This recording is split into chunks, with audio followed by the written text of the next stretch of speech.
ముఖ్యం భగవంతుడు మనకు ఆయనతో మనకు ఉండేది నిత్య సంబంధం. ఆనందం ఉండాలి కానీ భగవంతుని దర్శిస్తున్నామని ఏదో డిపాజిట్ లేకుండా ఓడిపోయిన వాళ్ళగా ఇటు పెట్టుకొని డిపాజిట్ పోగొట్టుకున్నాడు. ఎందుకంటారో తెలుసు అట్లా, ఆయన్ని చూసినప్పుడు లోపల రైళ్లు పరిగెత్తాయి. మనల్ని చూస్తే హ్యాపీగా ఉంటారు, ఎందుకని మనకేం తెలియదు కనుక. వాళ్ళకు ఒక విషయం తెలుసు, ఆయనకు అన్నీ తెలుసు. అందుకని పోయినప్పుడు ఆయన మామూలుగానే ఉంటాడు, వీళ్ళకి అనిపిస్తుంటుంది ఏరా ఆ కొంప తగలబెట్టింది నువ్వే కదా, అక్కడ ఆర్పేసింది నువ్వేనా,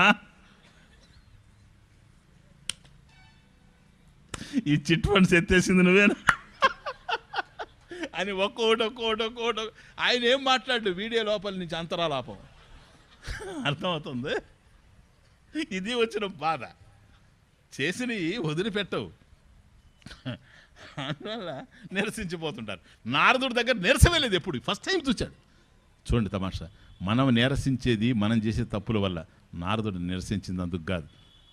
భక్తులకి ఎట్లా మనం ఉపయోగపడాలి, ఇట్లా అయిపోయిందే భక్తి, క్షీణించిపోతూ ఉంది సంస్కృతి